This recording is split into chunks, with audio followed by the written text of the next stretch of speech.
नमस्कार, मैं सकराज। तो चलिए आज हम बात करने वाले CITS एग्जाम 2019 के बारे में कि इसका तैयारी कैसे करें। इससे पहले आपको बता दें कि अगर आप मेरे फेसबुक ग्रुप में नहीं तो वहां ज्वाइन कर लीजिए। वहां 9000 से ज्यादा बच्चे जो आपस में डिस्कस करते हैं, बहुत सारे जॉब को लेकर बहुत सारे अच्छे न्यूज आपको वहां पता चल जाएंगे। तो आप वहां ज्वाइन कर लीजिए। डिस्क्रिप्शन बॉक्स में इसका लिंक मिल जाएगा जहां से आप डायरेक्टली ज्वाइन कर सकते हैं। अगर आप CITS एग्जाम का तैयारी करना चाहते हैं तो आप मेरा कोचिंग ईजी वे ज्वाइन कर लीजिए। अगर आप अच्छे नंबर लाना चाहते हैं, अच्छे से अच्छा कॉलेज पाना चाहते हैं तो आप ईजी वे कोचिंग ज्वाइन कर सकते हैं, जो कि पटना में। और स्क्रीन पर जो नंबर दिख रहा है इस पर कॉल करके पता कर सकते हैं कि आपके लिए कौन सा बैच सुटेबल है। तो चलिए एग्जाम के बारे में बात करते हैं। CITS एग्जाम के बारे में बात करते हैं कि इसमें जो एग्जाम होंगे, सबसे पहली बात है कि ऑनलाइन होंगे। कंप्यूटर बेस्ड जो एग्जाम होते हैं वो होने वाला है इसमें। और इसमें 2 पार्ट में एग्जाम होता है। पार्ट ए में 75% जो क्वेश्चन आते हैं आपके ट्रेड से आते हैं। आप जिस ट्रेड से होंगे, जैसे कोई फिटर्स है, कोई इलेक्ट्रीशियन, कोई फैशन टेक्नोलॉजी, कोई ड्रेस मेकिंग इत्यादि जो ट्रेड है ITI के, उस ट्रेड से 75% क्वेश्चन आएंगे। टेक्निकल आएंगे या नॉन टेक्निकल, जो नॉन इंजीनियरिंग जो ट्रेड है उनसे आएंगे। तो 75% जो क्वेश्चन होंगे आपके ट्रेड के रहेंगे और 25% जो क्वेश्चन रहेंगे वो एप्टीट्यूड और रीजनिंग के क्वेश्चन रहेंगे।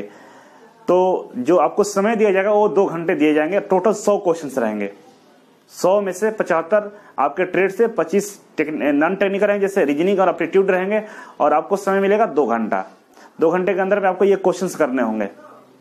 पार्ट ए के तैयारी के लिए क्या करना होगा इसके बारे में हम बात करते हैं कि देखिए CITS में जो क्वेश्चन पूछे जाते हैं बेसिक लेवल के होते हैं। मैक्सिमम जो क्वेश्चन रहेंगे, ज्यादातर क्वेश्चन आपको बेसिक लेवल के मिलेंगे। तो तैयारी करने का सबसे पहला तरीका है कि आप फर्स्ट सेमेस्टर पर ज्यादा ध्यान देना है आपको। जो जैसे 2 वर्षीय कोर्स है तो उनको जो प्रथम वर्ष का जो कोर्स है, सेमेस्टर 1 और सेमेस्टर 2, ये दोनों पर ज्यादा फोकस करना है। और जिनका 1 वर्षीय कोर्स है उनको पहले सेमेस्टर पर ज्यादा फोकस करना है। मतलब ये बेसिक है, ये इसको अच्छे से तैयार कर लेना है। इसके बाद आप 3rd और 4th सेमेस्टर पर अच्छा से पढ़ सकते हैं। और जिनका 1 साल का है वो 2nd सेमेस्टर पर फोकस कर सकते हैं। लेकिन स्टार्टिंग का जो चैप्टर है, जो स्टार्टिंग का 10 चैप्टर है, उस पर कमांड आपका होना चाहिए। क्योंकि इसका कट ऑफ पिछले बार के कंपेरिजन देखिएगा तो प्रथम कट ऑफ 80 के आसपास था। 70 से 80 के बीच में आपका स्कोर आते हैं तो आपका सिक्योर रहेगा कि प्रथम लिस्ट में, पहले लिस्ट में आपका एडमिशन हो जाएगा। ऐसे 3rd लिस्ट तक आते हैं, लेकिन पहला लिस्ट में ही अगर आप एडमिशन लेना चाहते हैं तो 70 से लेकर 80 के बीच में अगर आपके नंबर रहेंगे तो आपका इजीली एडमिशन हो जाएंगे।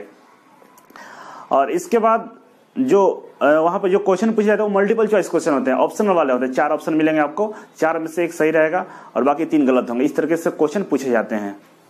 पार्ट बी के लिए हम आपको बता दें कि अगर पार्ट बी का तैयारी करना चाहते हैं तो आप कोई भी रीजनिंग एप्टीट्यूड का जो बेसिक लेवल का जो किताब आते हैं, जैसे RS अग्रवाल का ले लीजिएगा, बेसिक का एप्टीट्यूड रीजनिंग का, या बहुत सारे मार्केट में होंगे जो आपके पास होंगे तो उसको कर लीजिए। बहुत ज्यादा टफ क्वेश्चन नहीं पूछते हैं। कोशिश मैं करूंगा कि ऑनलाइन में ये मैथ वाला जो टॉपिक है रीजनिंग एप्टीट्यूड वाला मैं पढ़ा दूं।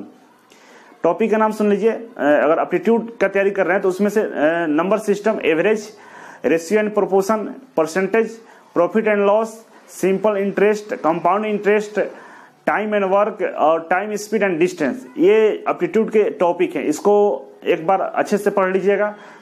बेसिक पढ़ना, ज्यादा डीपली में नहीं, अंदर नहीं जाना है, क्योंकि ये कॉम्पिटिटिव लेवल के नहीं आते, बहुत बेसिक आते हैं।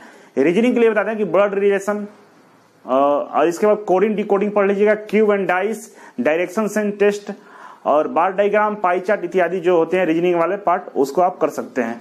इस तरीके से CITS का एग्जाम होते हैं। इस तरीके से आपको तैयारी करना होगा। ज्यादा फोकस आपको बेसिक पे करना है। और यहाँ पर आपको बताते हैं कि जो बीटेक लेकर है, जो डिप्लोमा वाले हैं, IIT के लिए तो हो गए, IIT वाले आप समझ रहे होंगे, जो बीटेक डिप्लोमा वाले हैं तो उनको बता दें कि जो क्वेश्चंस आपके लिए भी आएंगे तो ITI से ही आएंगे। ITI से बाहर क्वेश्चन नहीं रहेंगे। जैसे एग्जाम्पल के तौर पर बता दें आपको, जैसे आप मैकेनिकल इंजीनियर हैं तो आपको चॉइस करना होगा। मैकेनिकल इंजीनियर फिटर में भी जा सकता है, टर्नर में जा सकता है, मशीनिस्ट में जा सकता है, वेल्डर में जा सकता है, MMB में जा सकता है, ऑटोमोबाइल में जा सकता है, इत्यादि ट्रेड है मैकेनिकल डिपार्टमेंट के। तो इसमें से किसी एक ट्रेड को आपको चूज करना होगा जिसमें आप CITS करना चाहते हैं। और जिस ट्रेड को आप चूज कीजिएगा उसी से क्वेश्चन आएंगे। कंप्यूटर साइंस वाले हैं, जो कंप्यूटर साइंस से बीटेक किए हैं, उनके लिए बताते हैं कि अगर आपको भी चूज करना पड़ेगा कि आप किस में जाना चाहते हैं। कोपा होता है, या बोल सकते हैं उसको कंप्यूटर सॉफ्टवेयर एप्लीकेशन टाइप का जो ट्रेड है ITI का, आपको उसका बुक परचेज करके उसके जो क्वेश्चंस आते हैं ना उसको तैयारी करना पड़ेगा। बिल्कुल ITI का आपको कहीं भी डिप्लोमा या बीटेक लेवल के क्वेश्चंस को नहीं पढ़ना है। अगर आप CITS करना चाहते हैं, इंट्रेंस एग्जाम पास करना चाहते हैं, तो आप सबसे पहले ITI का जिस ट्रेड से आप CITS करना चाहते हैं उस ट्रेड का बुक खरीद लीजिए, मार्केट में मिल जाएगा, अमेजोन पर मिल जाएंगे। वहां से उसके जो लास्ट में जो ऑब्जेक्टिव क्वेश्चन दिए हैं, मल्टीपल चॉइस क्वेश्चन दिए, उसको पढ़िए, थ्योरी पढ़िए, क्योंकि बेसिक ही पूछेंगे। आपका क्वालिफिकेशन से वहां मतलब नहीं कि आप बीटेक या डिप्लोमा है, आपको ITI के लेवल के क्वेश्चन पूछे जाएंगे। सबसे पहले आपको डिसाइड करना है कि किस ट्रेड से आपको CITS करना है। ट्रेड कैसे चुनना है उस पर अलग से मैं वीडियो बनाने वाला हूं कि ट्रेड वाइज क्वालिफिकेशन क्या होना चाहिए, कौन से ट्रेड में कौन जा सकता है, किसको कौन चूज कर सकता है, इत्यादि के बारे में नेक्स्ट वीडियो का इंतजार कीजिएगा। 3 से 4 वीडियो आएंगे CITS एग्जाम 2019 पे। बाकी जो इन्फॉर्मेशन आपको चाहिए CITS कॉलेज के बारे में, इत्यादि के बारे में, तो मेरा यूट्यूब पे बहुत सारे वीडियो हैं CITS के बारे में, लगभग 30 वीडियो, उसको वॉच कर लीजिएगा। इस CITS एग्जाम 2019 में 3-4 मैक्सिमम 4-5 वीडियो मैं बनाने वाला हूं, जिससे आपको इस एग्जाम के बारे में सारा डाउट क्लियर हो जाएंगे, क्वेश्चन पेपर कैसे आएंगे इत्यादि का डाउट क्लियर हो जाएगा। और ऑनलाइन टेस्ट सीरीज ज्वाइन कर लीजिएगा, अभी शुरू नहीं हुआ है, शुरू होने वाला है। तो चलिए आगे और क्या जानकारी चाहिए आपको CITS के बारे में, तो आप कमेंट करके कमेंट बॉक्स में मुझे बता सकते हैं, और कमेंट के अनुसार नया वीडियो आपके लिए मैं बनाऊंगा। चलिए आज के लिए इतना था, थैंक यू सो मच। फिर मिलेंगे आपसे एक नई जानकारी के साथ, तब तक के लिए नमस्कार।